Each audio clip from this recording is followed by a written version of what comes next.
When Forza Motorsport launched last year, we at Digital Foundry were somewhat disappointed with its graphical presentation.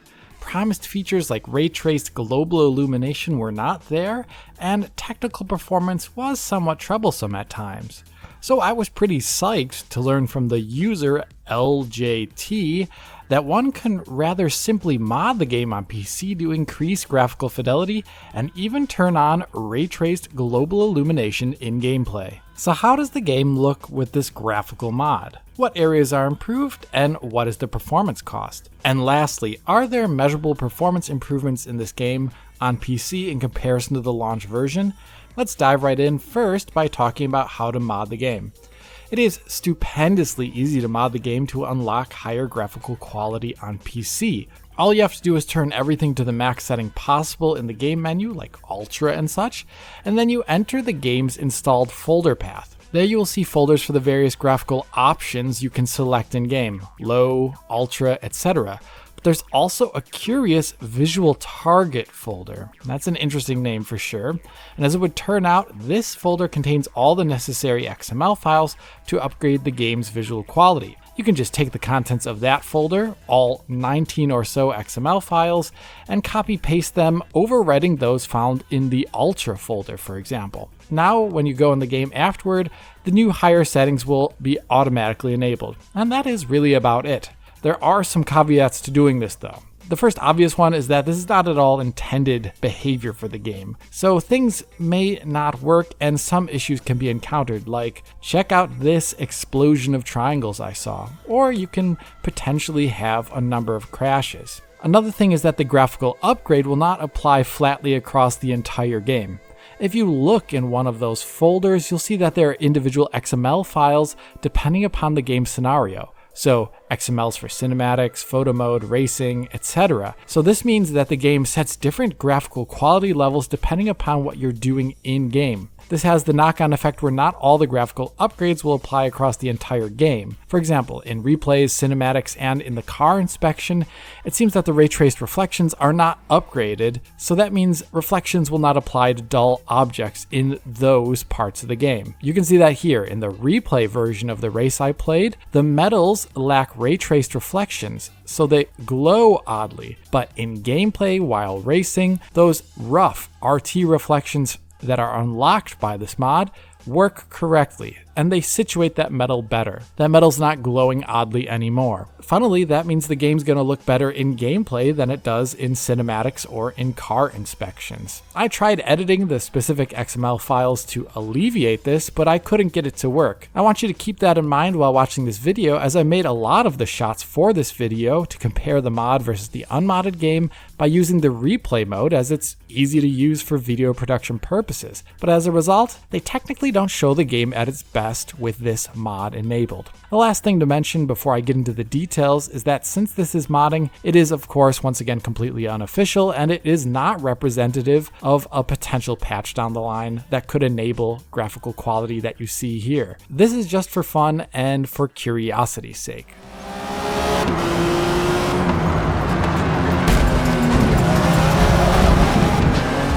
So let's see what this visual target graphical mod adds to the game's presentation. One of the first things I noticed was a general increase of level of detail, draw distance, and even object density when the mod is enabled. Take this shot here of this grass on this track. In the original max settings, the grass is merely represented by a texture here. But when you turn on the mod, you can see that thin planes of geometry to represent grass have been added to the ground, which then stretch out into the distance.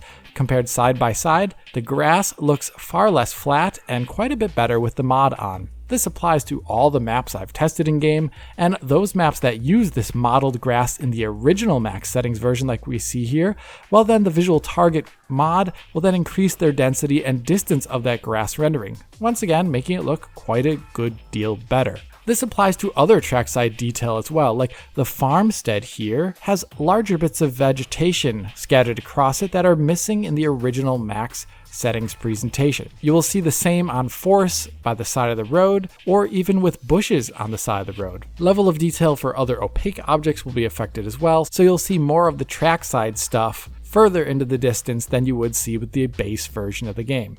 One of the most curious changes I noticed is that the stands for spectators with the mod on always appear to have the maximum amount of people on them, whereas the original version of the game scales that based upon what you're doing, I believe. So the tracks themselves have a denser look with a level of detail that holds up better into the distance, and this is definitely nice to see. I'm surprised that this option wasn't made available in-game, actually.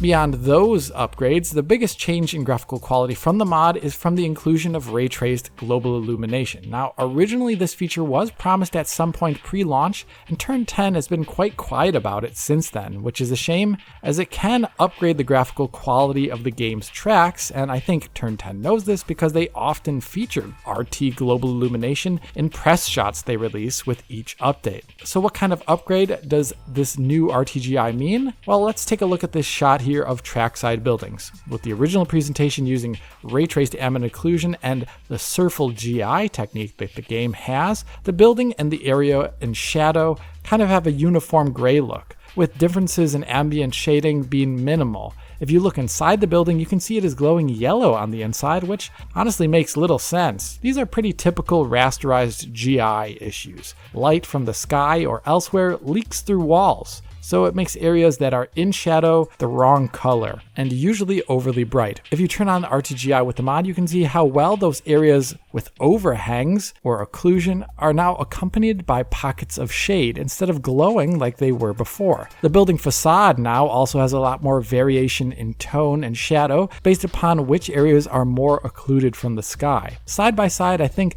the image on the right looks noticeably better. So trackside detail is starting to approach photorealism in a way that it really wasn't on the left. This better ambient shadowing from the sky applies to all trackside buildings in detail, no matter how mundane they are. And I think this elevates the game's presentation to a larger degree. The RTGI from the mod is taking areas that are usually overly bright and uniformly lit and adding in new pockets of darkness that make physical sense, grounding them into their surroundings. RTGI just doesn't add shadows though, of course, as it is also adding in bounce lighting, and that is very important. Take this shot here of the track side, where there's yellow light from the sun bouncing locally across the area next to the track. This is something missing in the left shot here, which is more uniformly gray in color. This bounce lighting will take on the color of any of the surface that is reflecting off of. For example, here we can see how in this area, the green of the grass is now bouncing onto the barrier on the side here, giving the whole area a green tinge, which is completely missing in the original max settings, which lacks per pixel lighting detail. In more extreme scenarios, like we see on this track, there's big blue and red ground detail here, which the sun is hitting. Without the mod, shadows are still kind of uniformly gray, but with the mod on, they are tinged red or blue in an intense way, making the scene look quite different. This bouncing of color between objects makes the trackside detail and tracks just look better and gel better with the lighting conditions. The tracks are more naturally lit than they were before, and they'll typically just look better at any time of day.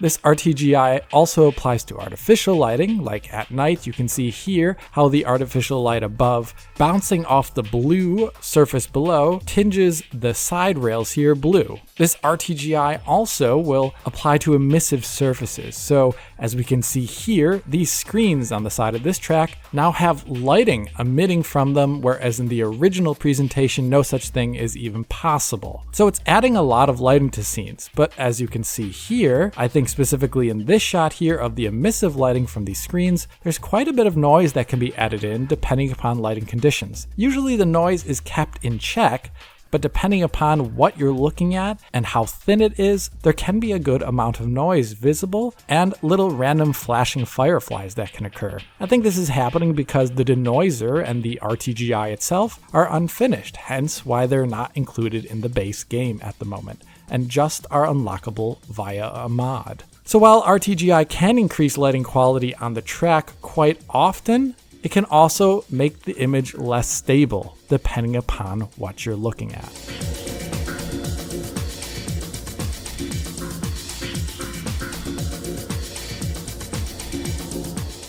The last noticeable upgrade to the graphics in the game from this mod is one I mentioned at the beginning of the video with the ray traced reflections. Basically, now the ray traced reflections apply to duller and rougher materials, and not just ones that are perfect mirrors. A good example of this can be found inside the cockpits of cars.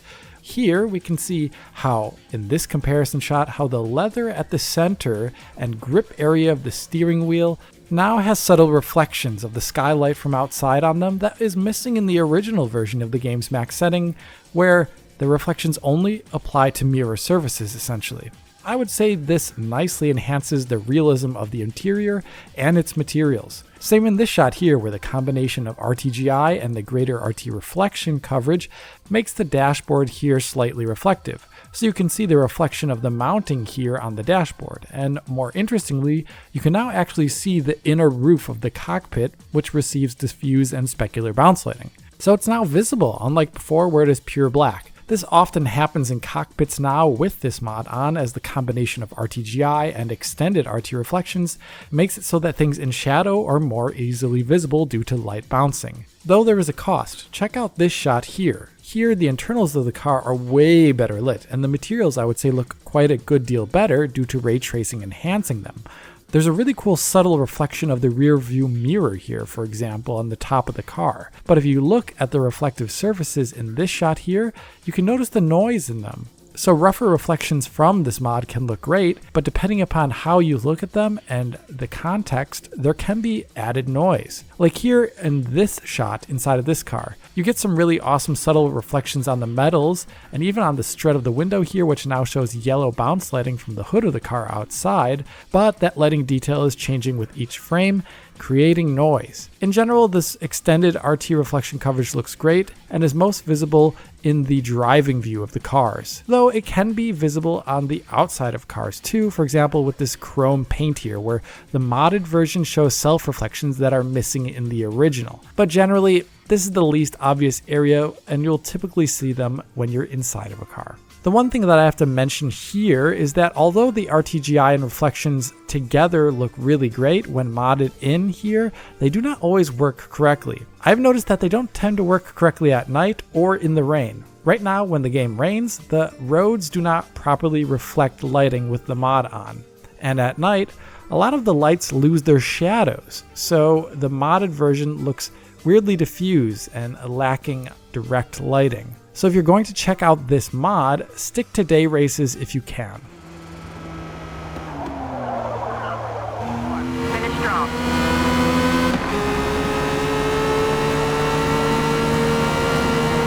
Okay, so what is the cost of running this mod on the GPU? That really depends on the context. Using an RTX 3080 when looking outside of the car at 1440p, the primary difference is RTGI and extended draw distance. There is a significant 27% performance decrease by utilizing the mod, but it's not too much for RTGI when you think about it. Having the camera at this distance behind the car is generally going to give you the best performance. If you are inside of a car, like I showed off earlier, where those rough RT reflections tend to show up most, well, then the mod gets really expensive. In this shot here, for example, the mod degrades performance by around 40%. So yeah, if you do want to use this mod, please keep in mind that full reflection coverage and RTGI together can be rather expensive when there's a lot of reflections on screen. Beyond the mod, I did ask at the beginning of this video whether or not the game performs better than it did at launch. I think this is a good question because on release, I thought CPU performance in the game left much to be desired. Just running around the track at launch with the Ryzen 5 3600 showed obvious frame time spikes and bouts of low performance, which for me was a big no-no in a game all about steady performance on track as racing games should really be. Comparing like for like now with my historical recordings using a replay on the Ryzen 5 3600, we can see some great 15% better performance when CPU limited. That is not a whole lot, but if you take a look at the frame time graph as marked in light blue, you'll see that there will be constant and periodic dipping to around 33.3 milliseconds in the original version of the game on the left at launch. These spikes are greatly reduced in the version on the right, which is the latest version of the game as of today. So even though CPU performance on average is only so much better, the smoothness is a great deal better than it was at launch. But what about the GPU side of things? Here, I only measured small improvements. Using Xbox Series X settings in the game benchmark, I found the game now running at 4% better on an RTX 2070 Super at 1440p DLSS balance mode.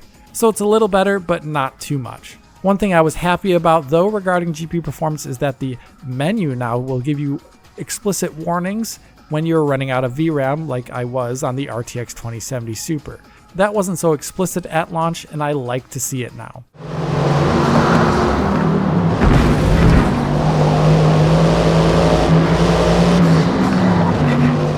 So as we can see with that performance update, even beyond the mod, it seems like this game has reached a better place than it was at launch. And if you are curious about that mod, well, I definitely think you should try it out. It is sure heavy on the GPU, and it can have some visual issues since we're using an unused feature here, but I still think it generally looks great, and it really shows how much better the game can look with extended ray tracing features. I wouldn't exactly expect it at this point, but I do hope that this mod and any discussion about it brings Turn 10 to talk about whether or not they want to ship RTGI and extended reflections for the game, or even just those extended draw distance settings, which help the game without a great cost. In any case, if they do release an update with an extreme graphical option on PC for such things, I would definitely cover the game again, especially if denoising was improved. Anyway, that is enough from me for now. If you did like this video, like, subscribe, ring the bell, support on Patreon, and as always, this is Alex, bidding you farewell und auf Wiedersehen.